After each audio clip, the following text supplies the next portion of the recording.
Europe Soir. Et sur Europe 1, c'est le quart d'heure des éditorialistes d'Europe Soir, Nicolas Poincaré. Avec ce soir, Carole Ferry pour l'économie, Olivier Duhamel pour la politique et Didier François pour l'édito étranger. Présidentielle oblige. On commence avec vous, Olivier Duhamel. Bonsoir.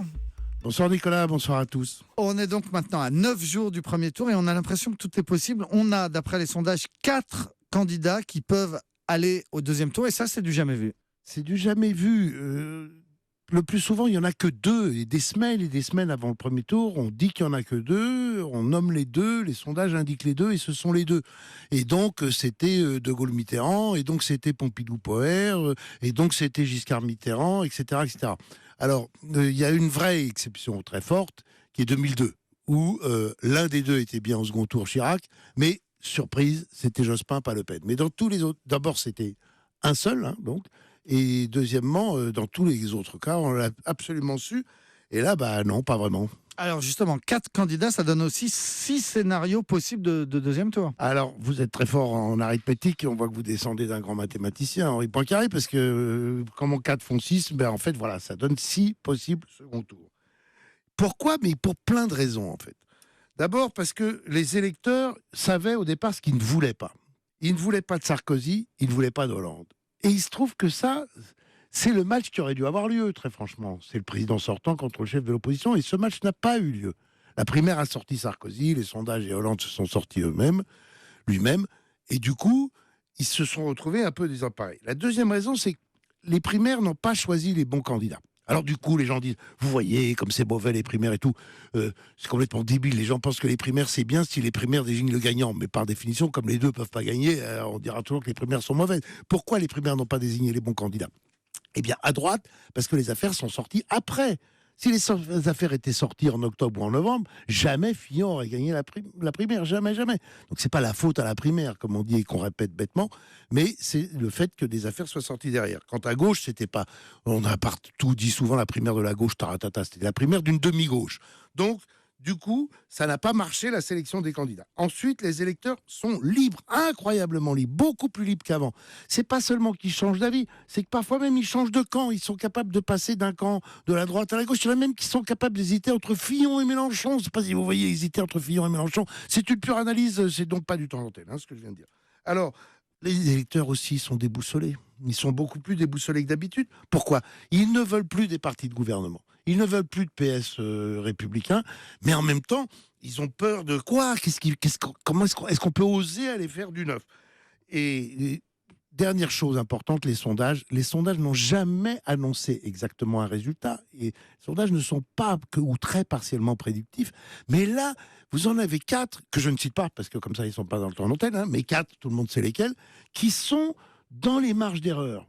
Ce qui fait que les Français se retrouvent à 9 jours des élections en se disant « Ah, ça peut être A, B, C ou D ». Et on ne sait pas lesquels, et c'est quand même très très perturbant pour la fabrication de son vote, et c'est pour ça qu'il y a des gens qui hésitent encore, et on les comprend. Et c'est pour ça que vous nous dites c'est du jamais vu depuis que vous couvrez les présidentielles, c'est-à-dire depuis le début de la 5e. Et c'est pour ça aussi que je dis que c'est une très très bonne nouvelle. Depuis le début de la 5e, n'exagérez pas, j'avais 8 ans en 1958 et 15 ans en 65. Mais à chaque fois que vous pouvez me tacler, vous essayez, je sais. Non, c'est une bonne nouvelle quand même, parce que ça veut dire que tout vote compte. Les votes comptent plus que jamais, puisqu'il y a cette énorme incertitude. Donc ça, pour la démocratie, on va terminer en disant que cet aspect-là est plutôt positif. Eh bien, ça c'est positif. Merci Olivier Duhamel et on vous retrouve demain matin sur Europe 1 à 10h pour Mediapolis. L'économie maintenant avec vous, Carole Ferry, bonsoir. Bonsoir. On va parler de ce qui est en train de devenir une bataille, la bataille du prélèvement à la source. Oui, alors que nous recevons en ce moment même nos déclarations de revenus, eh bien le prélèvement à la source est en sursis. Pourquoi ? Parce qu'il est loin de faire l'unanimité du côté des gros candidats. François Fillon, Marine Le Pen, Jean-Luc Mélenchon y sont opposés. Emmanuel Macron propose de le tester et de décider ensuite. Seul Benoît Hamon, finalement, est vraiment pour. Les syndicats en ont rajouté une couche ce matin, Solidaire Finance publique, la CGT, FO ont dénoncé d'une même voix un risque industriel. Rien que ça, pour eux, on n'est pas prêt, il n'y a pas les bras suffisants, bref, il faut renoncer au projet. Alors pourtant, Carole, est-ce que c'est encore possible ? Oui, tout à fait. Même si c'est vrai, tout est en train de se mettre en place en ce moment même, ça fait des mois que les équipes de Bercy sont mobilisées. C'est un travail titanesque réalisé pour l'essentiel en interne. Imaginez, il a fallu changer tous les logiciels, essayer de prévoir tous les cas qui pourraient générer des perdants. Tout ce travail a un coût, 50 millions d'euros, sans compter la campagne de communication qui va avec. Des entreprises ont même prévu de l'expérimenter cet été. Bref, la machine est en marche, mais un train même lancé à grande vitesse, eh bien on peut l'arrêter. Bercy reconnaît que le prochain candidat à l'Élysée pourra tout à fait choisir de rester au système actuel, c'est-à-dire de continuer à payer ses impôts avec un an de retard. Alors, on peut encore tout arrêter, mais Carole Ferry, pour vous, ce serait une erreur. Eh bien oui, parce que c'est beaucoup plus logique de payer ses impôts en fonction de ce que l'on gagne à l'instant T, pas un an après. Aujourd'hui, qu'est-ce qui se passe? Si vous vous retrouvez au chômage ou à la retraite, si vous prenez un travail moins bien rémunéré, etc., eh bien vous devez payer autant que quand vous aviez un revenu plus important, puisque tout est décalé d'un an. Inversement, vous payez moins d'impôts l'année où vous retrouvez un salaire plus élevé. D'ailleurs, quasiment tous les pays modernes fonctionnent avec un prélèvement à la source, tout simplement parce que c'est plus logique. Oui, mais il faut quand même reconnaître que le passage d'un système à l'autre ne serait pas forcément évident. Oui, ça c'est certain. Pour les entreprises d'ailleurs, c'est une contrainte supplémentaire. Enfin, surtout les petites entreprises, celles qui n'ont pas les moyens de se payer de gros services administratifs. Pour elles, c'est vrai, ça va être plus de boulot, mais après tout, elles arrivent à s'en sortir quand il faut remplir un dossier de CICE ou de crédit d'impôt recherche, ou quand il faut créer les fiches de paye nouvelle formule. Ça ne devrait pas être finalement beaucoup plus compliqué. Mais c'est vrai, la mise en place ne sera pas forcément évidente. Malgré tout, soyons honnêtes, on adore aller en France dès qu'il y a un changement en vue. Et puis une fois que c'est en place, eh bien, tout le monde a oublié les problèmes. Donc oui, pourquoi pas essayer. Carole Ferry, on l'a entendu, elle est pour le prélèvement de l'impôt à la source. On passe à l'aide étrangers. Bonsoir Didier François. Bonsoir. Les Américains ont donc annoncé avoir largué hier en Afghanistan leur plus grosse bombe non nucléaire. C'est un engin de plus de 8 tonnes qui a touché des grottes dans la région de Tora Bora en Afghanistan et qui aurait tué 18 combattants de Daesh. 36. Enfin, bon. 36, pardon. 36 combattants de Daesh. Donc, c'est la plus grosse bombe non nucléaire de tous les temps. Expliquez-nous à quoi elle ressemble, quel type de dégâts elle fait. Alors, techniquement, effectivement, c'est ce qu'on appelle une bombe à effet de souffle massif avec guidage laser. Alors, rien que le nom, déjà, vous donne une indication de l'engin. 10 tonnes, effectivement. Une bombe normale, ça pèse entre 250 kilos et 1 tonne. Donc là, on est quand même dans une catégorie hors norme. C'est un engin, en fait, qui est conçu pour exploser en 2 temps avant de toucher le sol. Alors, d'abord, il y a une première déflagration. Ça disperse une espèce de gigantesque nuage de poussière d'aluminium qui prend feu.